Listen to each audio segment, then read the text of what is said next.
Bombing at a comedy festival. That's what's coming up on The Art of Bombing, episode 148. My friend Dan, he's got a podcast, 'cause all comics need a podcast, and nobody had a podcast called The Art of Bombing. So Dan went out and bought a tape deck. Who knows why he bought a tape deck? Podcasts don't get played on tape decks, but Dan is from the 80s. So hey there, all you funny jerks, come talk to Dan about your work. Tell him all about your worst times. It's The Art of Bombing.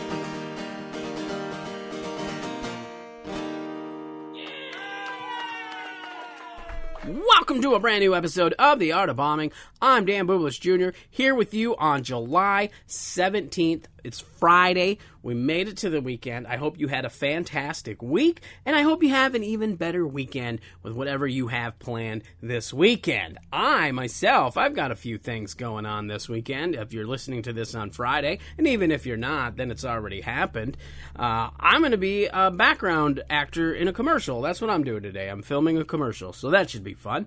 And not going to say what it is yet, because I don't know if I'm allowed to say. But when I am, I'll tell you.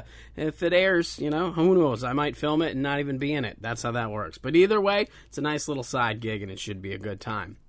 Now, if you are listening to this on Friday, that means tomorrow, Saturday, July 18th, I'm bringing back Renewed. That's right. We're doing a live stream with the Renewed, which is the streaming show where comedians work on their bits live in front of a virtual audience, and that audience gets to pipe in with some of their thoughts and ideas as well.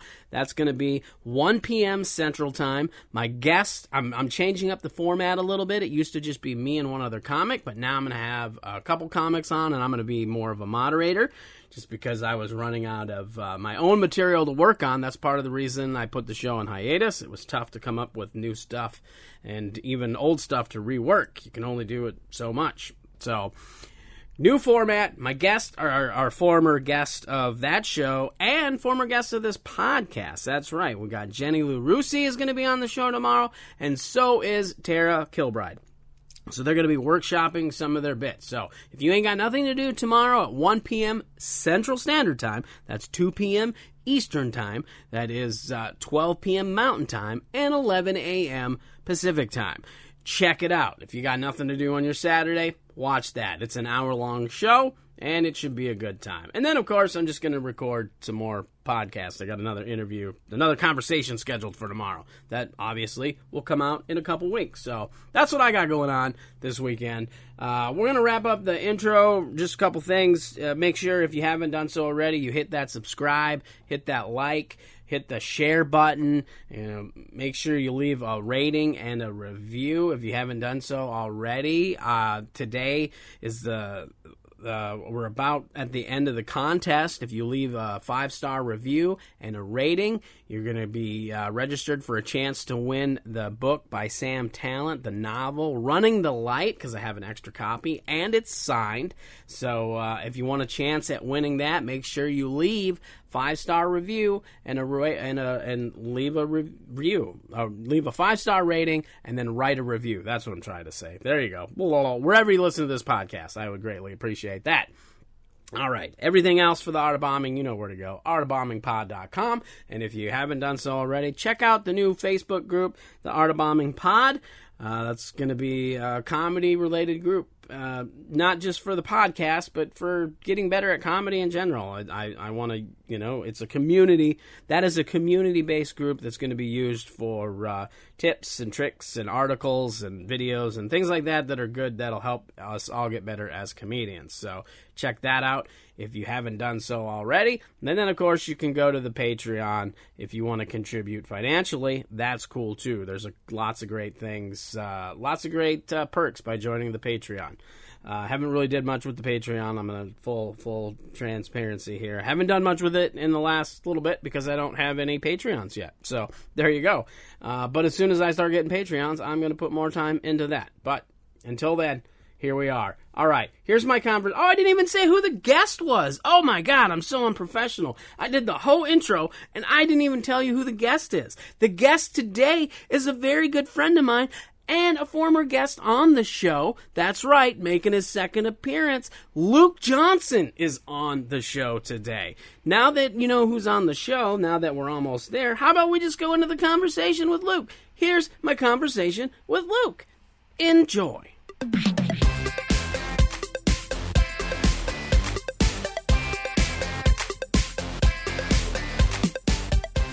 Hey everybody, wanted to let y'all know that this episode was recorded at the very beginning of the pandemic before I upgraded my equipment, so if the quality sounds low, that is why. Alright, here we go. Here's the conversation with Luke. For real this time. Enjoy. Now I'm basically just spending my time creating content and doing homework. I mean, I'm finishing up my degree. I have... this semester's almost over, and then I have to take a couple classes over the summer, and then I'll have my degree. So, nice. Yeah, it's awesome, dude. Mm-hmm. Excited about that. So that's all I've been doing. I've been chilling at home. I only go out when I have to. I don't mind it. You know, a lot of people are, these shelter-in-places are taking away our rights to go be Americans and blah blah. Not really. They're just asking you to stay at home. It's just fucking, yeah, it's stupid.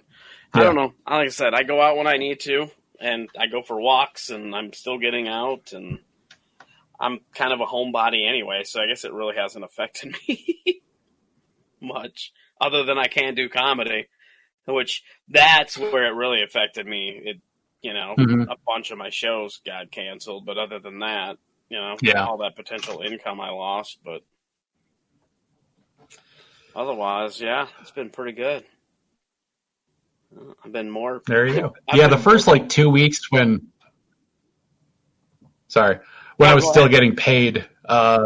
first 2 weeks when I was still getting paid, but our store was closed, I had a grand old time. It was fantastic. But, we're not getting paid anymore. Okay, now I'm worried. Yeah, absolutely. No, like I said, because I have money coming in, so it's not not that worried about it now. I got the unemployment. Yeah. I can get it for a while, and, like I said, it gives me time to finish my degree. I've been more productive now since I've been on this layoff than I was before. Yeah. I mean, I've been creating so much content, doing just different projects, and,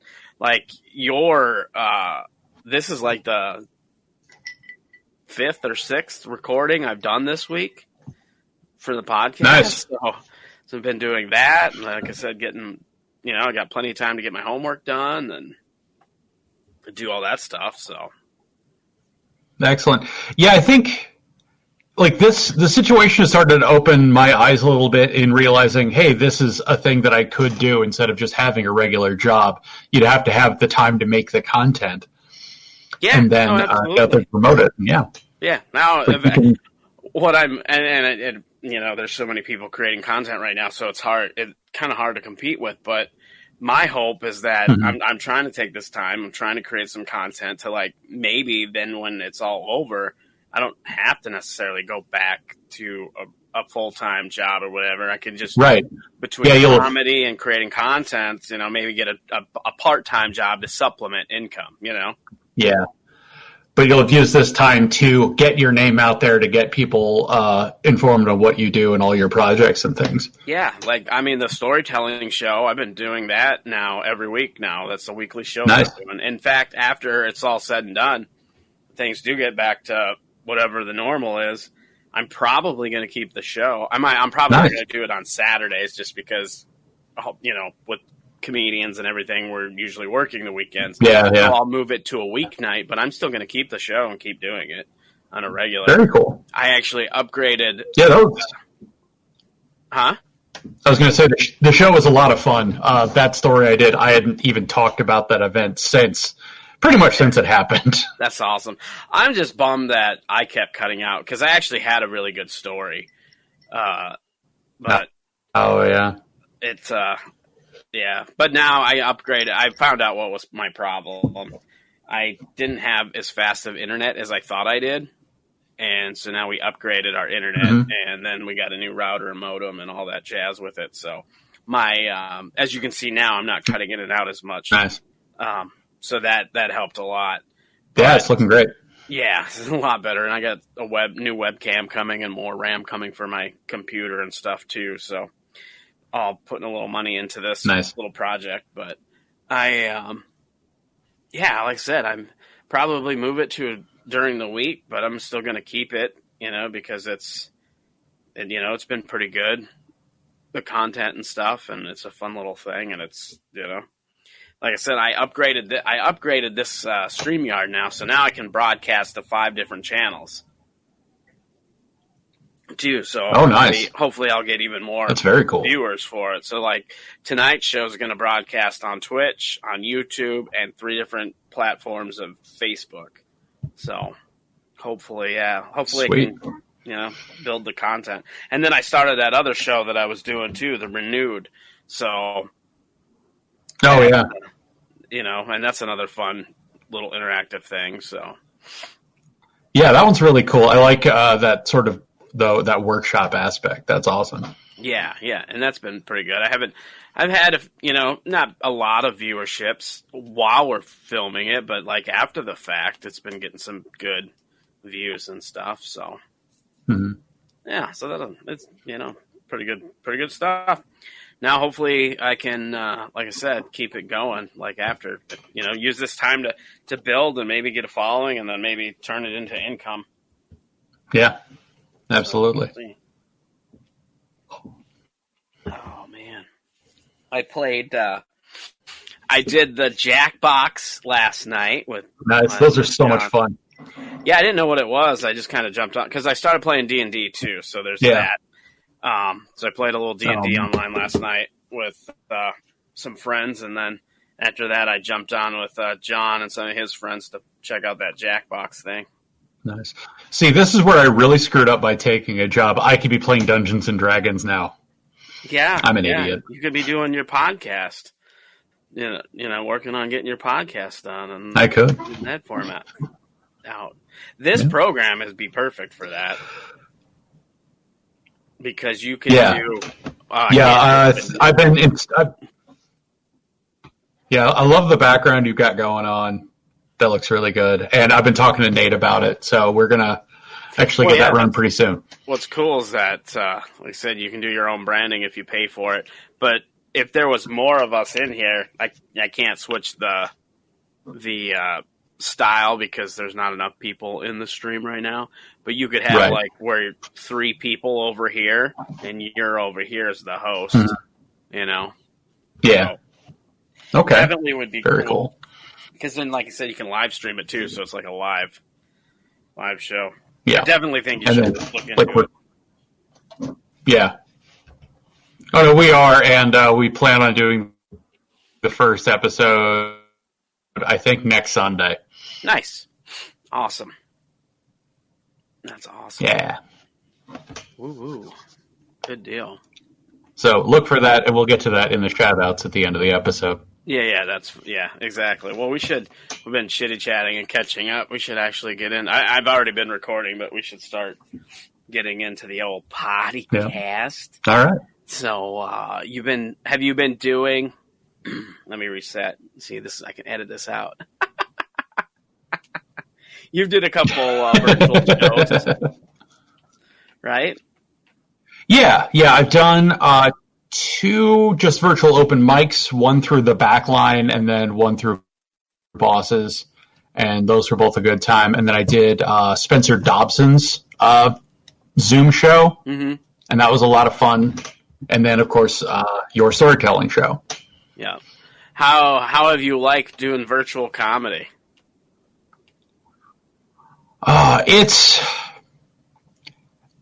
feel like I need to get comfortable with it because I've noticed like the sort of nerve issues that I had when I first started going on stage, and it took me a long time to really get over those, but those have kind of come back where I just feel like I'm not comfortable with performing in front of a small camera and a room without any people in it. Yeah, that's like the hardest part. Yep. You have that room with no people. You don't have that instant response. But I guess on some of the stuff on Zoom, they can have it so people can laugh and stuff. Yeah. what they'll usually do is they'll have everyone still have their mics on and understand, hey, don't talk, and then you still get the laughter. Yeah, and I've seen people get into where they're having other people kind of moderate, and if people get carried away and try to ruin it, they're muting them. So like, almost like being a door person or whatever. Which I suppose that helps. I haven't did a Zoom show yet. You know, I was going to start doing my storytelling show on Zoom, and I was like, well, would I actually get people to come over and watch it, or? You know, but with this, because it's not necessarily just comedy, you can still tell a story. You don't need that instant reaction with your story. So I was like, well, I'll just stream it live and go from there. And I think it's a great, it was a better choice, I think. Because also now I have the potential to reach more people because I can put it on multiple platforms at the same time. You know what I mean? So it's not like it's just, it's not just coming from, just the Zoom, whatever little audience you get, you know. And it automatically saves it to those platforms so other people can watch them after the fact, too. So Nice. you get more Yeah, views that's afterwards, really cool. too. So, yeah, it's been interesting. Like I said, I did some stuff on Instagram, some mics on Instagram, and some Facebook Live stuff. Nice. But, yeah, it's interesting. I've just been trying to have fun with it. Because I feel like that's all you can really do is just you got to adjust. Yeah, definitely. This phase of comedy is going to be testing out the new, where people like have the best experiences performing, and also where more people are going to be able to come in and watch. Yep. Oh, absolutely. Well, I seen one comedian, he started his own comedy club, virtual comedy club called the Nowhere Comedy Club. And he's apparently, he claims that he's selling tons of tickets, and they're doing it through Zoom, and they're doing live shows through Zoom or whatever, and all kinds of stuff. Yeah. But I don't know. Hopefully, to me, as fun as these are, I mean, you can have fun with these, but it'll never replace live comedy. I don't care what anybody says. No, it's a different experience, and when we're allowed to do it again. Yeah. Yeah, I just hope that this doesn't. I'm sure a few things will stay around virtually, but I really hope, I really hope that people will be like, well, I'd rather go out than watch this here. Right. And I'm hoping. Yeah, I think long term. No kidding. Well, because you think about it, a lot of with live comedies competing with like Netflix and streaming and things like that. Now that everybody's forced to watch this stuff, you hope that when it's done, they're going to be like, I need to go out more because I took going out for granted. Going to a live entertainment of whatever sorts, whether it's comedy or music, but people are going to be more inclined to go out to see live entertainment versus being stuck at home watching it. Yeah, that's kind of the hope, is that once everyone is allowed to go out again and they still have that kind of stir crazy feeling, let's go out and see comedians we don't know, musicians that are local, local theater companies, stuff like that. Yeah, so hopefully there'll be a big boom for the arts when this is all said and done, live entertainment. We can hope for that anyway. Now, this is your second time on the podcast, Luke. You're making your Yes, it is. You very excited to be back. A long time ago. Because you were one of the first people that was on this podcast. You were one of the first, I want to say 25 people, I'm pretty sure within the first 25. So it's been a while, and you were just you hadn't been doing comedy very long then. Other than mics and stuff. Now you have like a lot more shows under your belt. Not just I do. Not just performing, but producing and all kinds of stuff now. Yep, I've grown quite a bit as a performer, which is very exciting. I'm proud of the progress that I've made and looking forward to making more progress in the future. Right. Well, do you have any? I assume you have a new story. You're excited to come back on. I do. Let's hear about it. I think I've got a couple options. There's the story that I should have told the last time, which was like my third paid gig ever. And I did 15 minutes at Wood Grain and just ate shit in front of the audience who were mostly my family, and they didn't laugh. That's the worst. Oh, so bad. Oh, my God. But terrible. Are tempted to do the Aberdeen road trip from a couple of years back, wherein I drove through a blizzard. I think you should do that one because, and I'm being selfish here, because the reason I think you should do that one is because I'm involved in this story. You are involved in that story, or the other story that you're involved in, Paul Bunyan. Well, yeah. See, apparently I'm involved in a lot of your comedy. Oh yeah, well, and even that first one took place only mere weeks after you'd given me my first ever paid gig, so you're even involved there too. Well, there we go. I got a lot riding on these. Oh yeah. Man, that's funny. Yeah, I don't know. I think Paul Bunyan was a little sad. Yeah, it was really bad. That actually might be a good story to tell.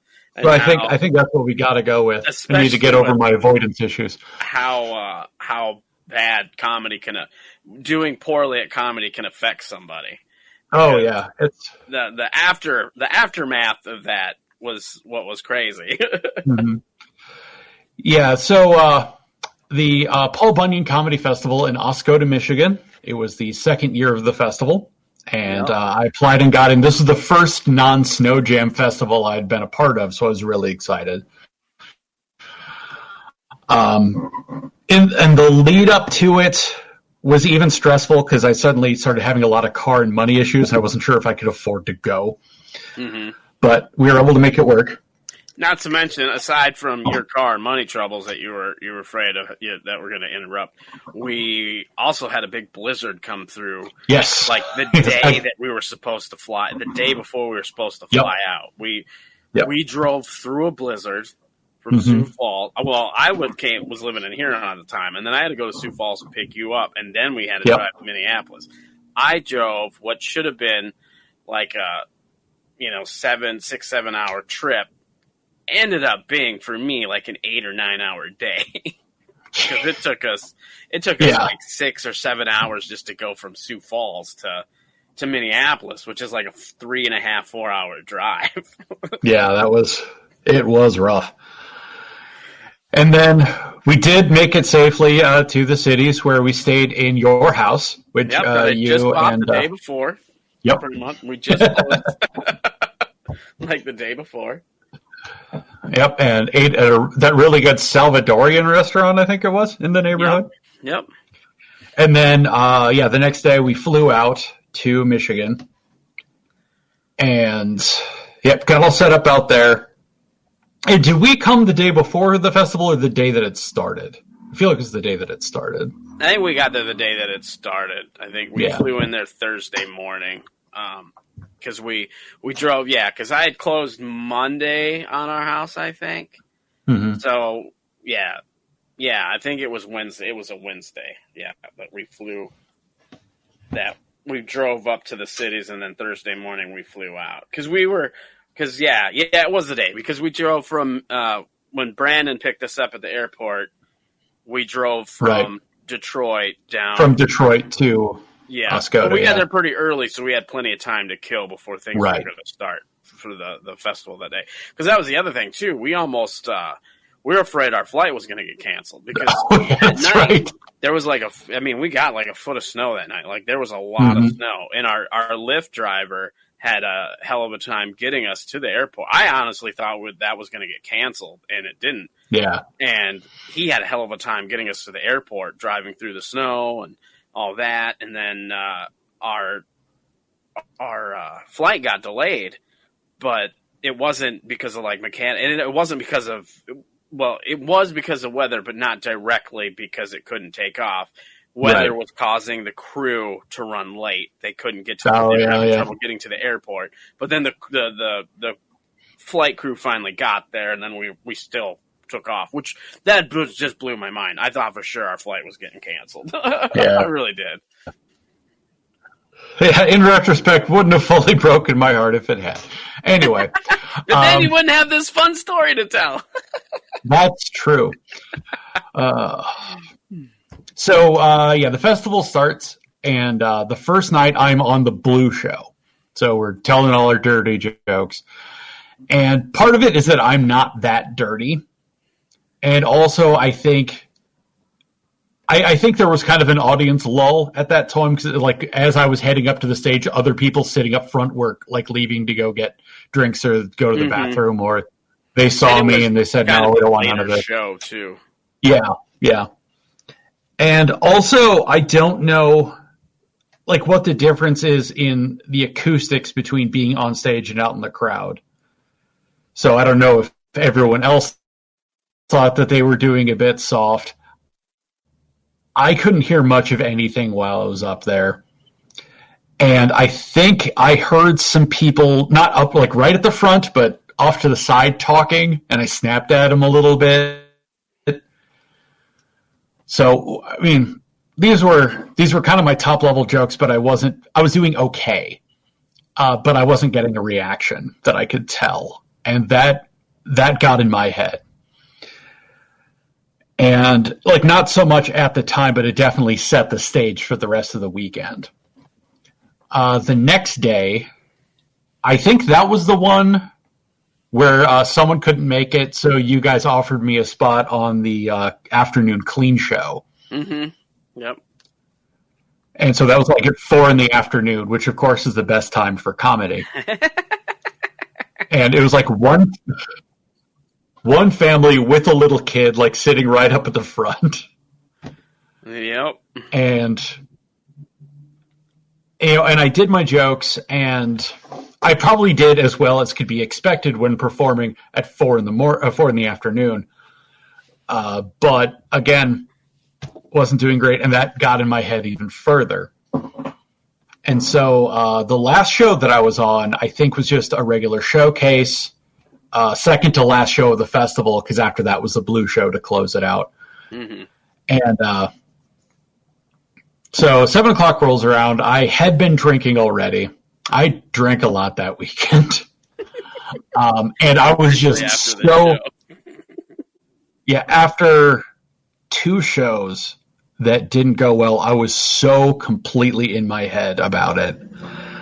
I completely scrapped the jokes that I was going to do and switched to a different set, like maybe half an hour before I went on, which isn't going to be. And the other thing that is like the thing that surprised me about that festival is that everyone else who came out from out of town just did the same set for every show, where I wasn't used to that, and I wanted to do different sets every time, where maybe if I'd done my first set on this last show, it would have gone over great. Who knows? I certainly don't, because that's not what I did.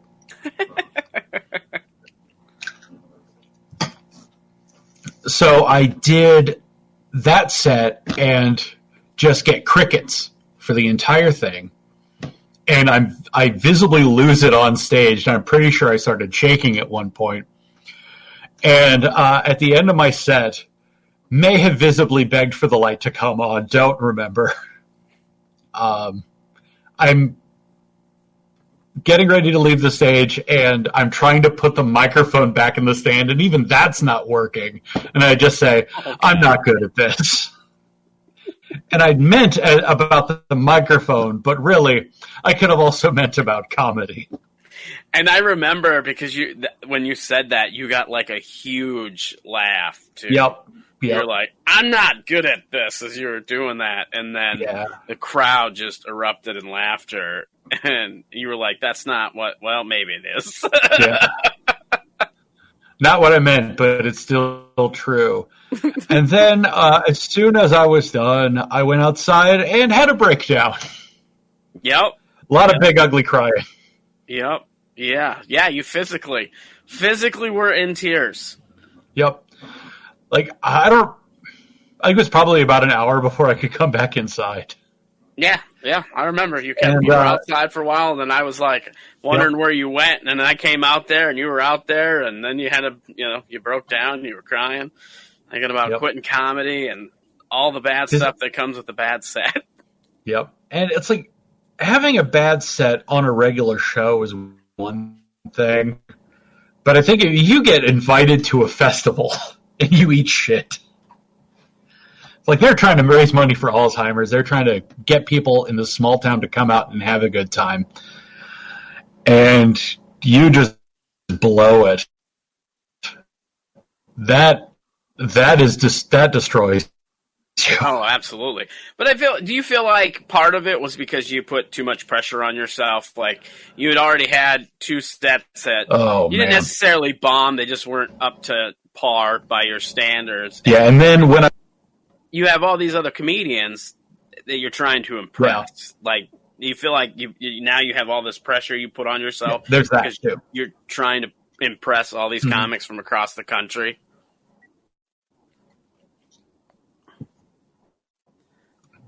Yep. Yeah. And having seen like everyone else have at least one great set where the crowd is just fully on board, and then you being like the one person who doesn't. Yeah, that was it is hell on the confidence.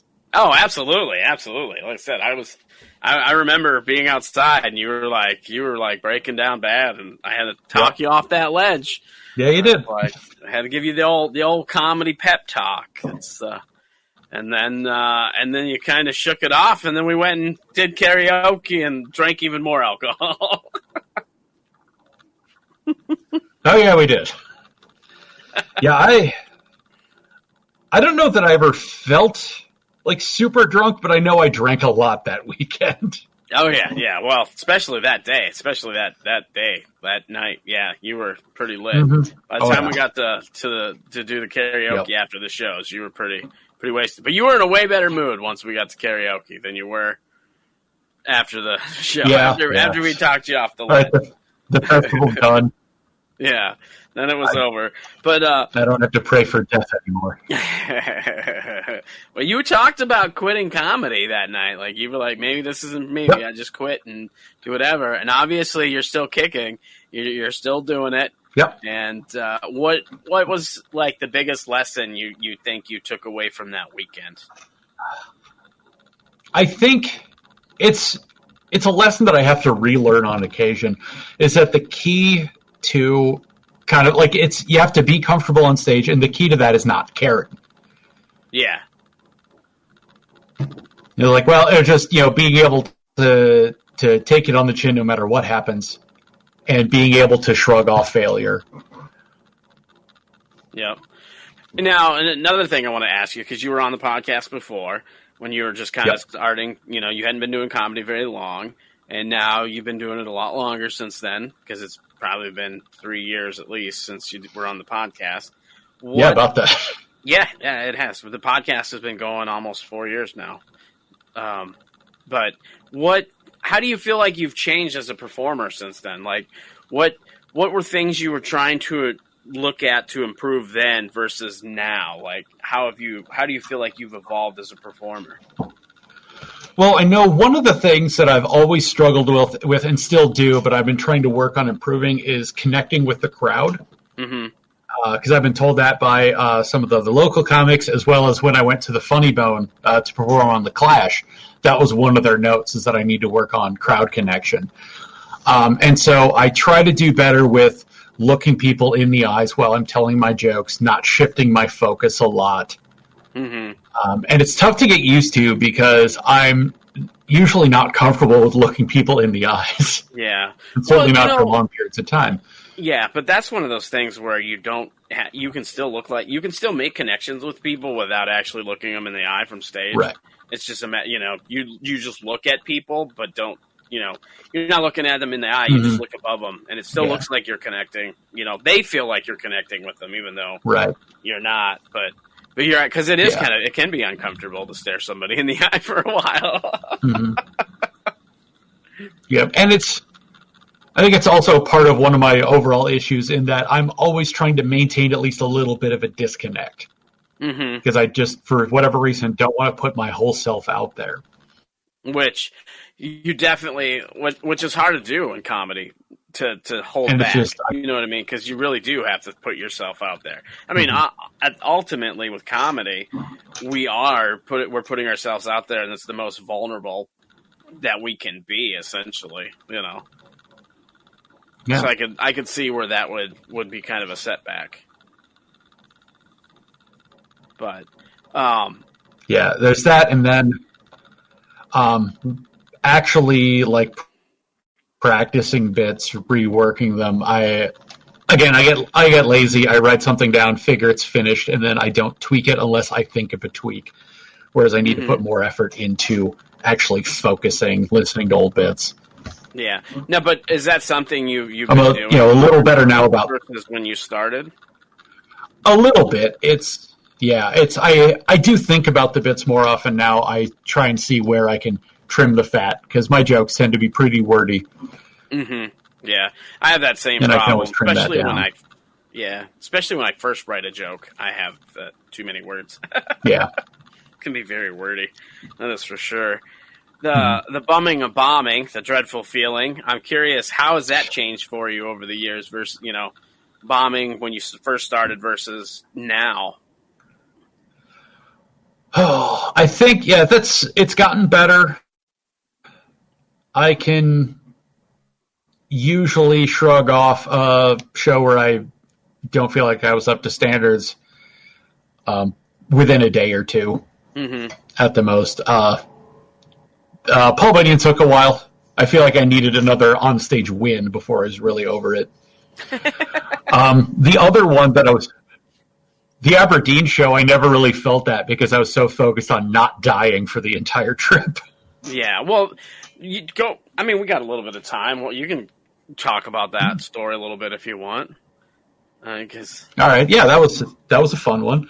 I got asked by Spencer Dobson, one of my favorite area comedians, very funny and fantastic guy, to do a show at a country club in Aberdeen. Do a half-hour set up front, and then, yeah. So that day, major blizzard rolls into town. Yep. And I'm like, well, they haven't officially closed the roads yet, so I'm still going because I'm a fool, and I'm willing to risk my life for $100. And so I took off like super early because I knew the roads were going to be bad in my terrible Nissan Sentra. Perfect car for adverse weather conditions, let me tell you. And when I got to Watertown, that's when things really started to hit in our area. And that's also when I got off the interstate because I figured from here I'll just take back roads, state highways and things. And I think in Watertown, as I was like getting off the interstate and maybe pulling into or out of somewhere, I spun around like 180 degrees somewhere on the road. That was the only time. I kept going because, again, I'm a fool. Yeah, exactly. Most of that trip, I'm going like 20 miles an hour, and I have to stop like every hour to go to the bathroom on the side of the road because for whatever reason, other than I had to. It's very nerve-wracking when you're driving through weather like that. I mean, people that don't live in the Midwest or don't have to deal with snow, it's, driving through a blizzard is very stressful because a lot of times you can't see very far, so if there's a car stopped, you really have to be focused, like way more than just driving, like you're hyper focused and it really does wear on get that the white knuckle brain. grip going. Oh yeah. And I'm taking this longer trip to like listen to some old bits because I needed to fill time. I was supposed to do 30 and not do anything too dirty. So I was looking for old bits that I could fill in. And started off at my earliest recordings, which of course was very stupid because there's not a lot you can, there's like nuggets in there, but mostly you're just listening to how bad you were way back then. Yeah, right. Listening to ideas that were terrible. Yep. And so I get probably a half hour out of Aberdeen, and everything just clears up completely. The roads are beautiful. There's no snow. There's no clouds. It was so weird. And then, I get to the venue like an hour early, And I text Spencer, and he says, I'm not going to be over there for a while. Why don't you just come on over? Okay, so we hung out. I got to meet his wife and his cats, and they're great.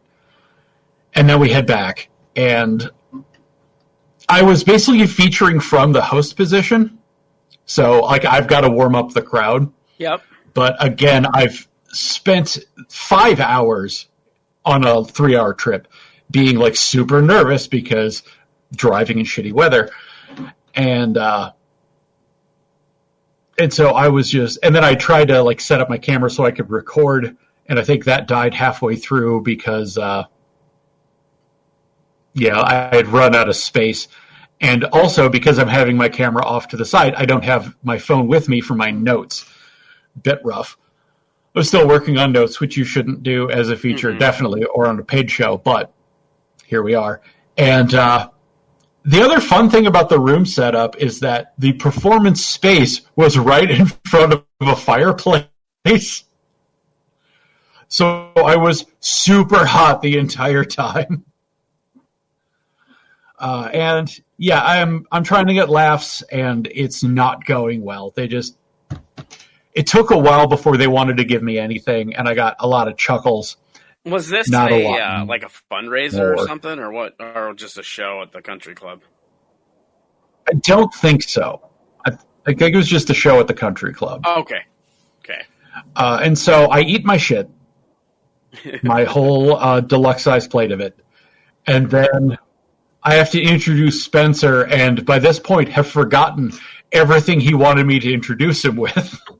Oh, no. And so I kind of muddle my way through it, and then he waves me off, says it's fine. And he gets up on stage and just destroys for an hour because he's a professional.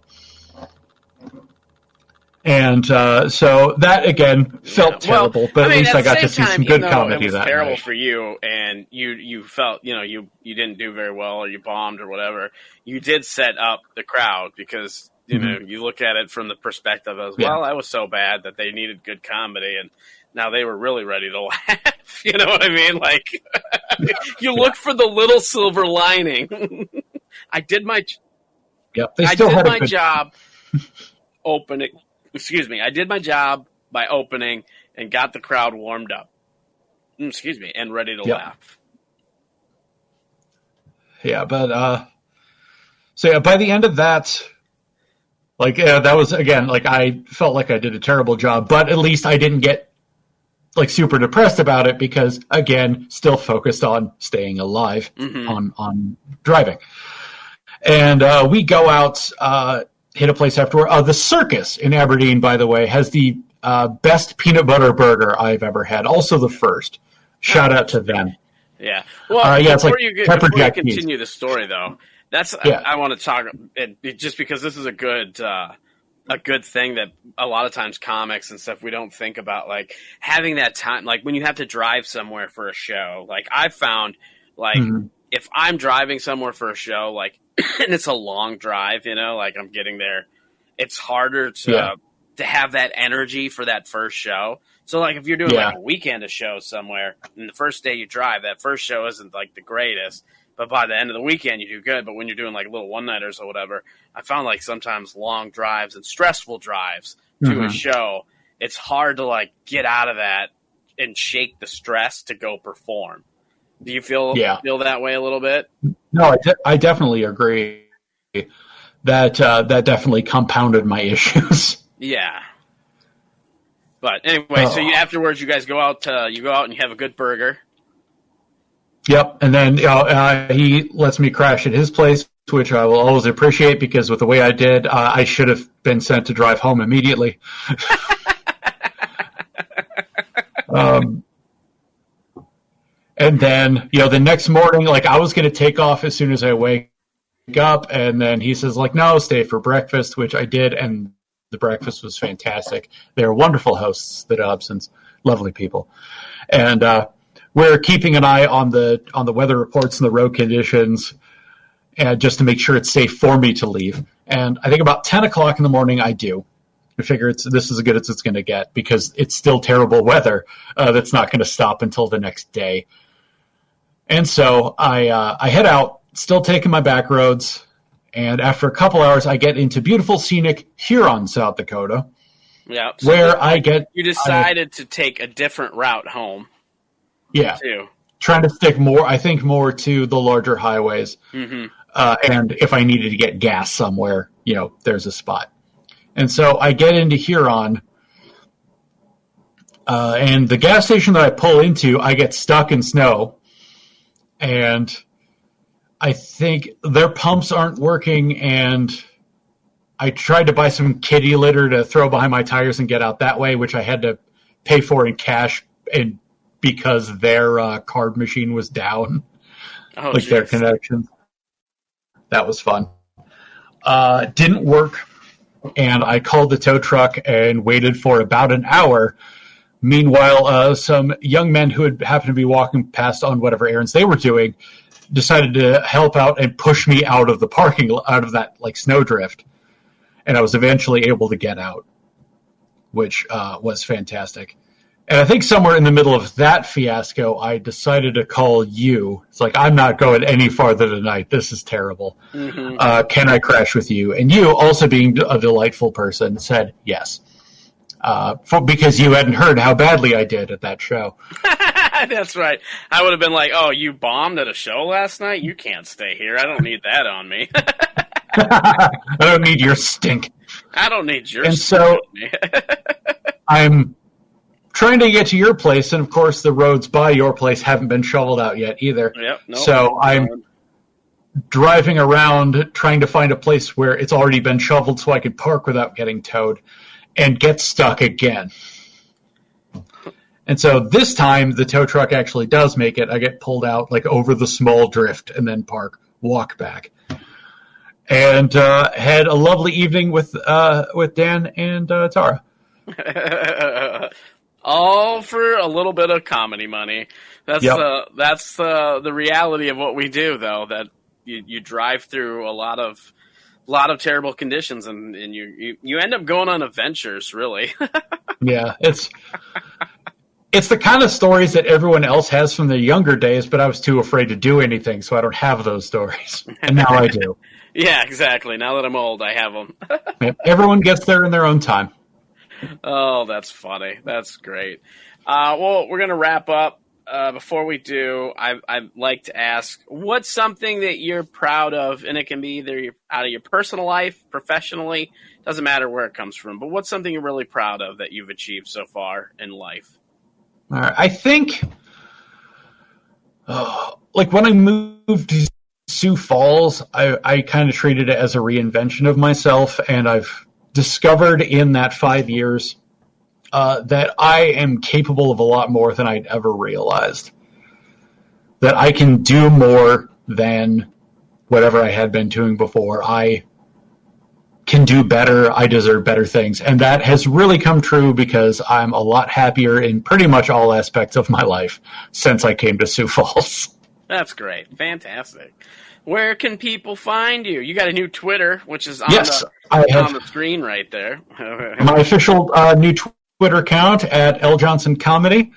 I hope to have a new Instagram in the near future. I was just going to say, Instagram's next. Yep, the soda chicken has been retired, so yeah, they stopped sending us those, and we sold the last one, so we can't do anything with it anyway. Oh, sad day, but it was beautiful that we could still be soda chicken. We had that moment.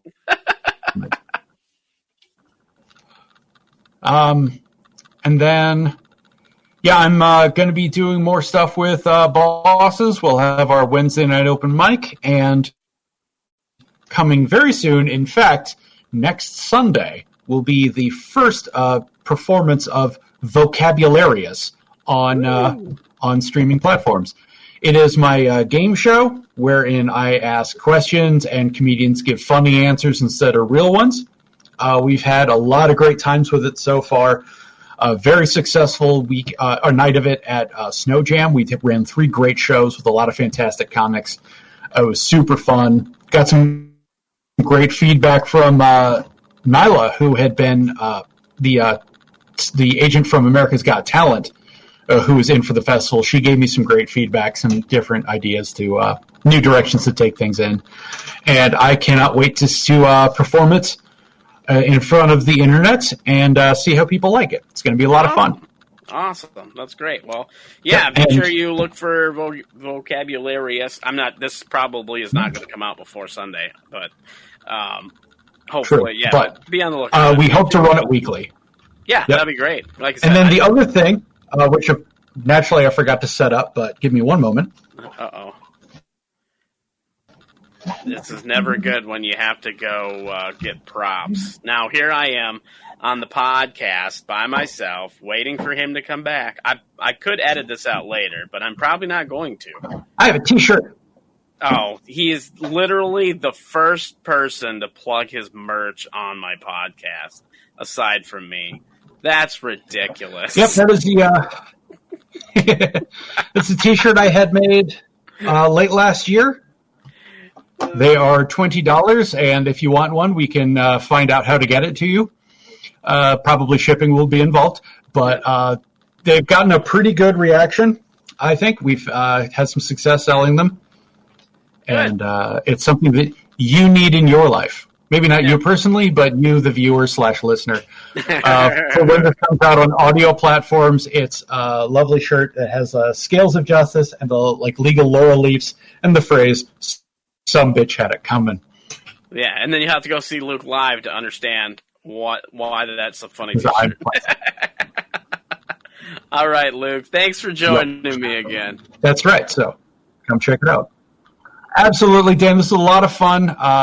Best of luck with all of your projects, which will all be great. I'll be keeping an eye out for them, and you, the watcher/listener, should as well. The Art of Bombing is a Blitz Entertainment production. Hosted and produced by Dan Bublitz Jr., The Art of Bombing intro music was written and performed by John Holt. All other music used in this podcast was under the Creative Commons license. If you would like to help The Art of Bombing, you can do so by subscribing, rating, and reviewing our show on whatever podcast application you use to listen to The Art of Bombing. For previous episodes, blogs, and more, visit artofbombingpod.com. Have a great week. And remember, stay safe so you can live to love.